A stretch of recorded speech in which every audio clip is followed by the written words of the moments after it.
Hello, everyone, and welcome back inside of Destiny, the Taken King. I'm Nick here with Degenerate Gaming, and today we're going to be doing another weapon review. This is going to be the Conspiracy Theory D, excuse me, the Vanguard shotgun. You can see it on my back here. Um, we'll take a look at this thing. As you can see, it does have arc damage. It has 300 attack, and I want to also note that this thing came with 300 attack. I believe I did get this from a quest. I can't remember exactly which one.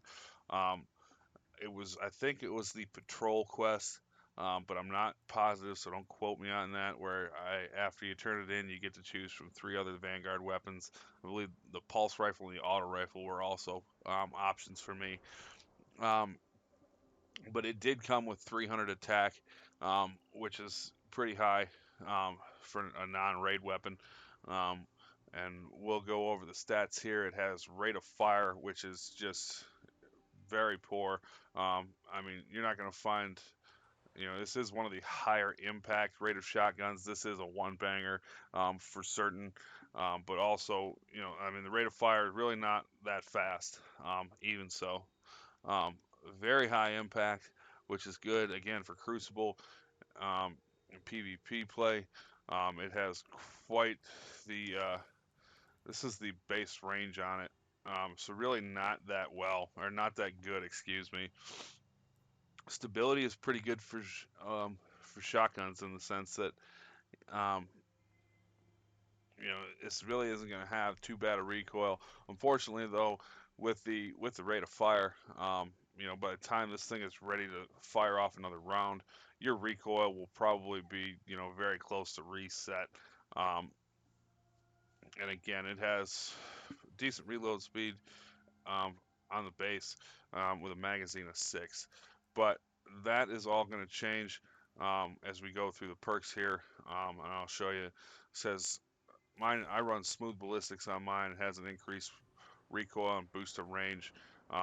This it also has accurized ballistics, which is more range and impact.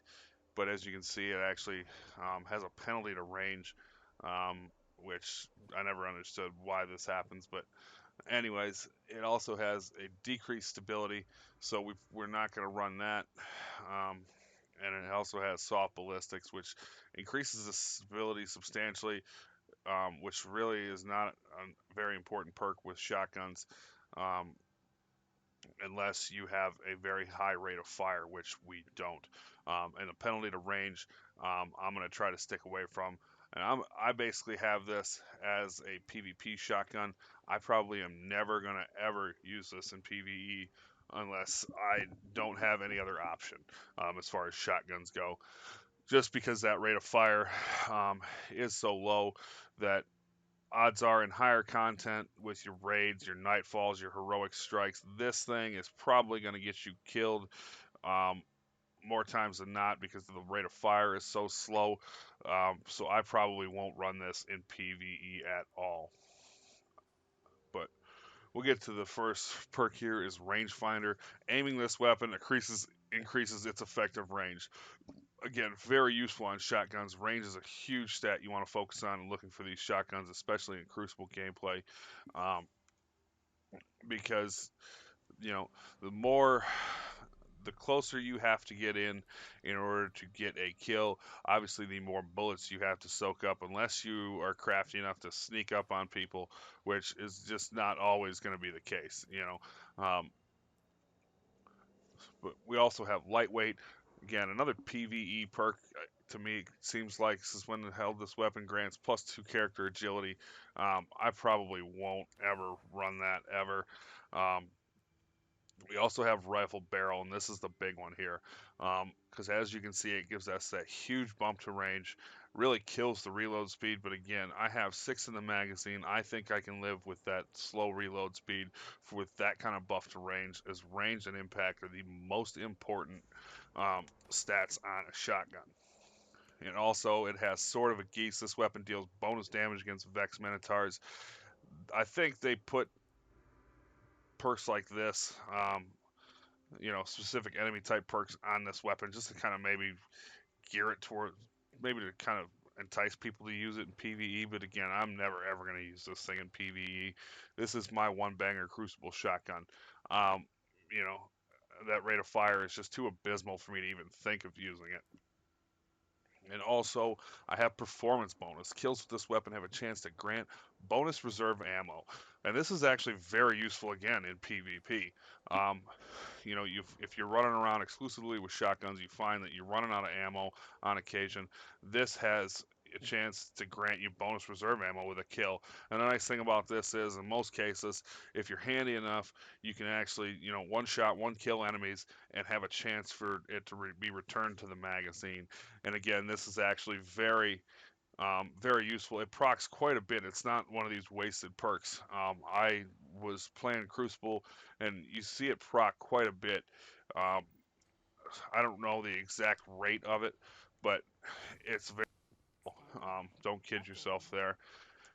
And we'll check on the Vanguard Quartermaster here to see what's the one he is selling um, compared to ours. And again, look at the the buff to range is huge. We have less stability and less reload, but again, I think I can live with that, um, given the nature of what we're trying to do with this shotgun and what we're looking for. We'll look at this thing here just to see what he's got. It has smart drift control, accurized ballistics again, which, as you can see, that would take that stability way down there as it buffs range and impact. Um, and then it has aggressive ballistics. I would probably run accurized on this, but and for the range and the impact, because that range is terrible. Um, Rescue mag, chance to refill this weapon's magazine when critically wounded. Eh, can be useful, but again, not what you're looking for. Um, when held, this weapon, or excuse me, when held, this weapon grants +2 character agility from lightweight again. Oil frame, big boost of reload speed. Reload speed is not that important on a weapon like this, or on most shotguns, period. Because the only time you're going to be reloading is, um, when you're not around a swarm of bullets, basically. So again, oil frame is pretty useless. Disciplinarian, another PVE perk, dealing bonus damage to fallen enemies. Again, wasted slot here. Don't understand why this is here, and especially on a gun like this where it has been, very less than, or excuse me, has been subpar with its perk set from this point. This just pisses you off when you get something like this. Um, Also, we have Danger Close. This weapon gains increased reload and handling when two or more enemies are in close proximity. Again, could be used in PvP, but is more geared towards PvE. So this, they want to gear this one at the Quartermaster towards PvE. And again, you're not going to want to use this in PvE. That rate of fire is just going to make your life very difficult. Again, if you have another option, I would suggest going with it. Um, I would not recommend buying this out of the Vanguard Quartermaster. Really, in order for this thing to be effective in PvE game or PvP gameplay, excuse me, you're gonna want these range perks. Not necessarily, these two, but anything that'll buff the range. And the only thing that I think could make this better um, would maybe be something in this spot that kind of procs, reload speed, or grants a bonus to reload speed or some sort like that, would probably make this thing as good as you could get it. But again, you're going to want to look to buff range as much as possible. We'll compare it here with the one banger shotguns from year one. Um, as you can see, this is the Judgment. This is the new Monarchy shotgun. Um, and this has luck in the chamber on it, which made this shotgun pretty good. This was, so you could kind of live with that penalty to impact, and you're also picking up a rate of fire bonus, and reload speed is huge with a 4-round mag. Probably my favorite one banger shotgun of year one. And again, I would probably still pick this over the Conspiracy Theory D if I could, and I could get it up there to that 300 attack value or even a year two attack value of some sort. But that's just my opinion. Nevertheless, kind of show you the other ones too to see where this thing stacks up on the totem pole in retrospect and against the Party Crasher. Um, has, Party Crasher has more rate of fire, a big buff to stability and reload speed with a 5-round magazine. But again, the penalty to range is quite significant. And I know it doesn't look like much, but really will make a difference when you are in Crucible. And again, you want to be able to get kills with a shotgun from as far away as possible without really, you know, getting in too close. Because again, you put yourself at greater risk to soaking up a lot of bullets. We have the Matador, another commonly used one-banger shotgun. Um, and again, the Matador has a little bit higher rate of fire and impact, slightly reduced range and stability, and higher reload speed. And again, this really, um, the question is what are you willing to sacrifice? Me personally, I would prefer more range um, than stability. If it were the other way around, where it had slight buff to stability and a slightly less impact, I would probably say the Matador would be better than the Conspiracy. Unfortunately, that is not the case. When we compare it with Big Daddy Fellwinter, the one banger of all one bangers, and again, you can see its stats are pretty comparable actually. The impact is the same, rate of fire is the same. The Conspiracy Theory D actually has more range with the right perks on it, which again is we all know about Fellwinter's Lie and how this thing was basically like a sniper rifle shotgun. You could get hit from quite a ways away. So to see that, um, really, you can tell that this thing is going to do some damage in Crucible gameplay. Um, a lot less stability for the Fellwinter. But again, the rate of fire is so slow on both of these. I really don't think that stat is, comparable for anything. It's pretty useless. And the Fellwinter has a lot more reload speed.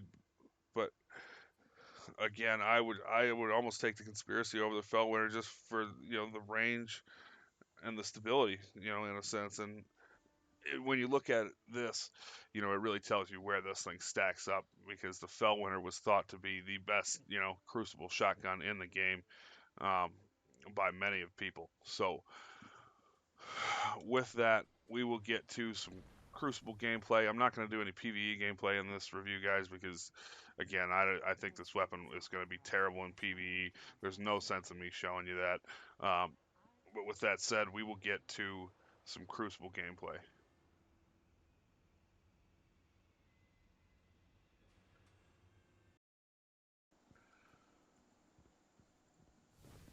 And we'll get into some of this PvP gameplay here. Um, Shotguns, as useful as they can be, um, really, you got to pick and choose your battles with them. Um, you know, some people can just run around with shotguns and mow people down left and right. But, with the way that some of these new, you know, scout rifles, pulse rifles, auto rifles, that sort of thing, I mean, there's certain made it a lot harder to deal with, shotguns. Obviously, blink shotgunning is no more. There's no question about that. It's too easy to track someone who is using blink, and um, it's plus the weapon ready time coming out of blink is a lot worse than it ever was. So this really doesn't make this a viable option. It's definitely got to be used, I believe, if how you'll see me do it here in some of these clips where I, you need to have a scout rifle or a hand cannon or something else you can use in between. And as you can see, I'm on this new map on the moon, and this thing is just long range. So I mean, shotguns are just not really a viable option. Um, and again, as useful as they can be, as deadly as they can be in the right hands, I still think you need to. Um, I still think you need to have a good primary weapon. Um, it's not like where it used to be where everyone is using shotguns. A lot of people are using a lot of the new auto rifles, scout rifles, and everything else, which means it can make your life hell if you think you're going to run up on somebody and just shotgun the shit out of them.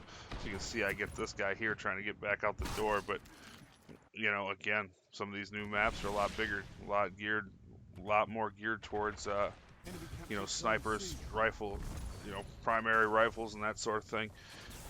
So shotgunning is rough. It is. But if you're looking for a good one banger, the Conspiracy D definitely is there.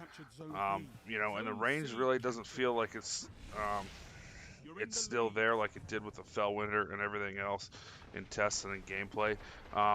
But still, very good shotgun to have in close quarters. If you want to run like a scout rifle shotgun combo, or if you want to run a hand cannon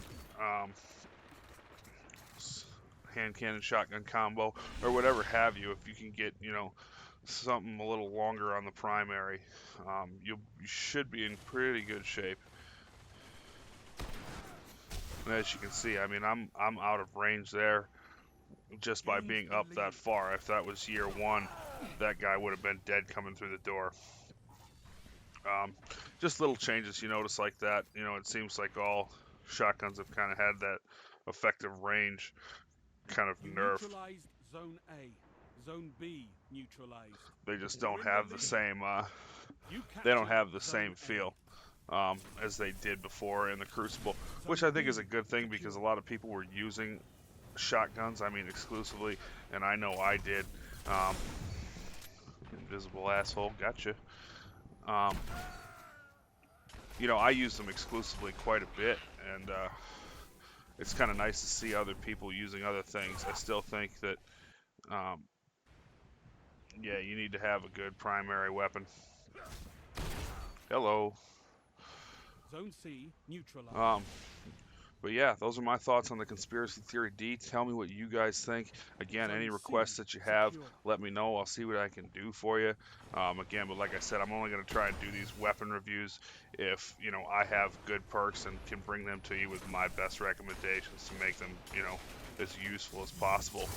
But please remember to hit that like button, rate, comment, and subscribe, and I will see you on the next one. Later. Zone A.